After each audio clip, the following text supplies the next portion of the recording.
En mi noche de bodas, mi esposo me agarró del brazo y físicamente me impidió ayudar a su propia madre sangrante a levantarse del piso.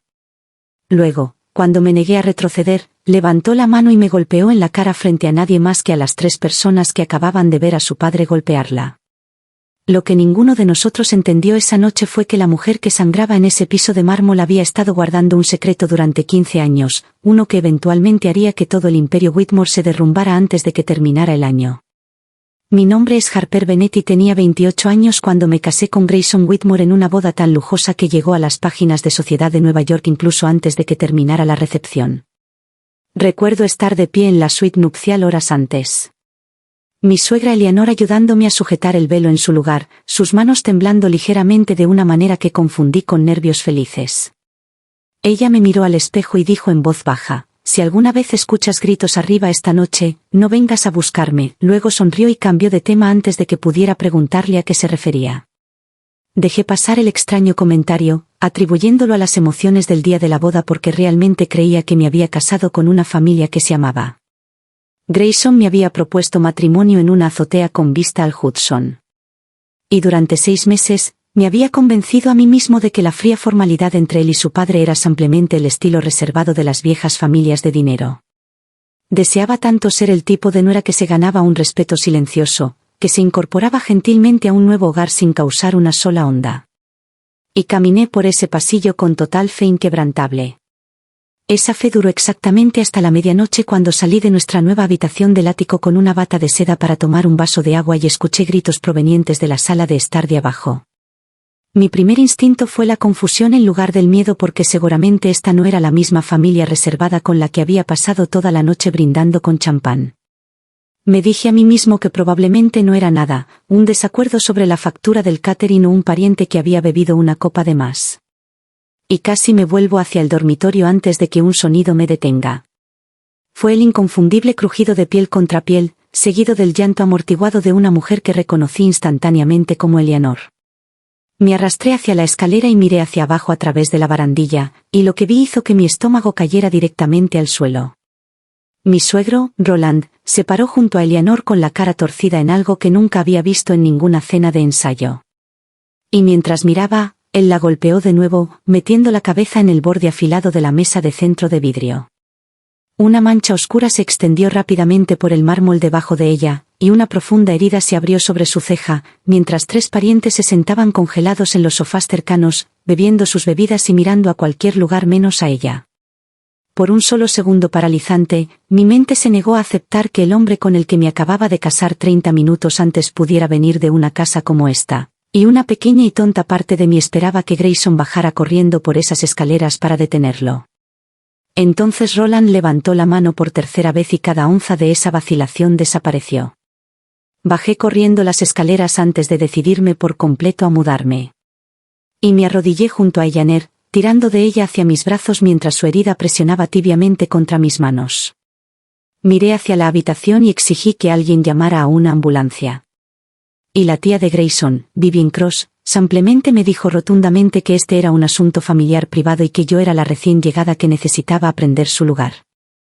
No pude procesar la frialdad de su voz, así que la ignoré por completo y traté de levantar a Eleanor hacia la puerta yo mismo.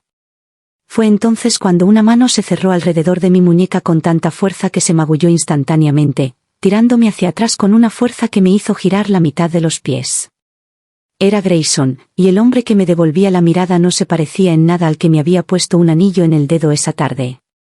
Me dijo que esto era asunto de Whitmore y que no tenía derecho a interferir en algo que no entendía, su voz chata y extraña, como si hubiera ensayado esas palabras exactas mucho antes de esta noche. Le pregunté cómo podía pararse allí y ver sangrar a su propia madre y decir que no era de su incumbencia. Y antes de terminar la oración, su palma abierta chocó con mi mejilla con tanta fuerza que la habitación se quedó blanca por un momento. En ese instante, cada sentimiento suave que había tenido por él durante los últimos 6 meses se evaporó por completo. Reemplazado por algo helado y absoluto.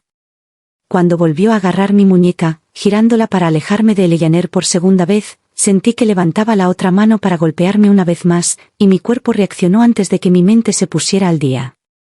Atrapé su mano levantada en medio del movimiento, la giré con fuerza contra la articulación y escuché dos de sus dedos chasquear con un sonido que silenció toda la habitación al instante.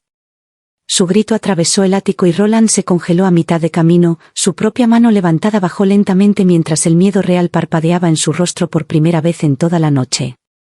No esperé a ver qué pasaba después. Ayudé a Yanar a ponerse de pie, la caminé directamente junto a todos ellos y no miré hacia atrás ni una vez mientras la subía a mi automóvil y conducía yo mismo hacia el hospital. Mientras el médico le suturaba la herida por encima de la ceja, llamé a mi padre, Douglas Bennett, y le conté todo con una voz que finalmente comenzó a temblar una vez que la adrenalina desapareció.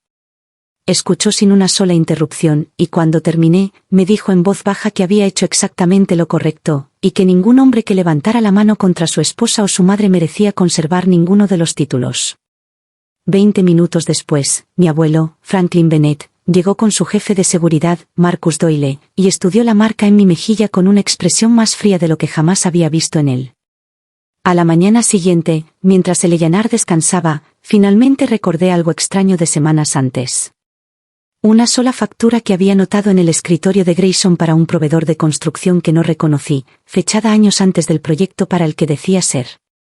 Se lo mencioné a mi primo Preston Bennett, analista financiero forense.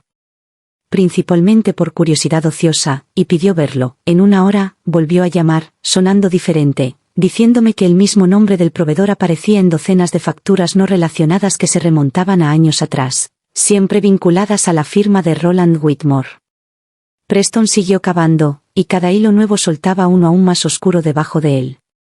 El proveedor se remontaba a una empresa fantasma registrada en Delaware, y esa empresa fantasma se remontaba a una docena más.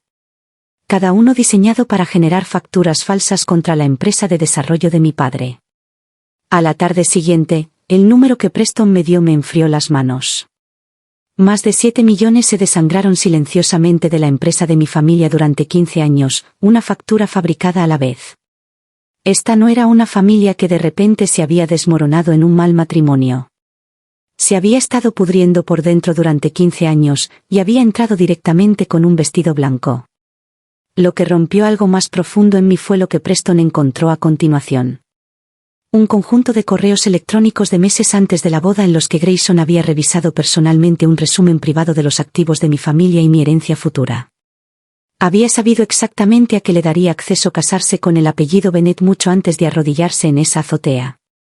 La extraña advertencia de Yanar en la boda de repente tuvo un sentido doloroso.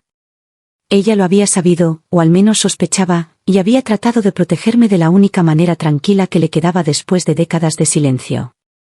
Llamé a mi prima, Sienna Bennett, detective de la Unidad de Víctimas Especiales, no para que me arreglara todo, sino porque necesitaba a alguien que entendiera la ley mejor que yo. Ella me dijo claramente que no amenazara a nadie y que no negociara, solo que documentara cada pieza de evidencia y dejara que el papeleo hablara por sí mismo. Siguiendo su consejo, Preston y yo pasamos los siguientes 2 días construyendo un archivo completo. Registros bancarios, presentaciones de empresas fantasma y los correos electrónicos privados que prueban que Grayson había planeado este matrimonio con los ojos bien abiertos. Cuando finalmente regresé al ático para recoger mis pertenencias, Roland y Vivian ya estaban sentados con un abogado, amenazando con demandarme por agresión a menos que les pidiera perdón y aceptara un acuerdo masivo. Dejé mi carpeta en la mesa de cristal junto a la mancha de vino seco y le dije a Roland con calma que no entendía con quién se había casado con su hijo. Se burló y dijo algo sobre cómo no tenía idea de con quién estaba tratando. Y respondí que las copias de todo ya estaban a salvo con el abogado de mi familia y 2 reguladores independientes, por lo que nada de lo que amenazó podría tocarme más. Vivian palideció primero, más rápido que Roland, porque entendió de inmediato que si Roland caía, sus propios años de tranquila complicidad caerían con él. Les puse una condición, un divorcio incontestado y plena cooperación con los investigadores, y les dije que había terminado de proteger a las personas que ni una sola vez me habían protegido. En cuestión de semanas, la evidencia llegó a investigadores federales, reguladores financieros y todos los bancos relacionados con el nombre Whitmore, y su imperio no colapsó porque mi familia lo destruyó. Colapsó porque 15 años de sus propios crímenes finalmente los alcanzaron en el momento en que alguien dejó de protegerlos de la verdad. Roland fue arrestado tratando de cruzar a Canadá y luego fue sentenciado a 12 años por fraude y malversación de fondos, mientras que Grayson se declaró culpable de cargos relacionados y perdió todo lo que había ganado casándose conmigo. Cada dólar robado finalmente fue devuelto a la compañía de mi padre, restaurado pieza por pieza de la misma manera paciente en que había sido robado.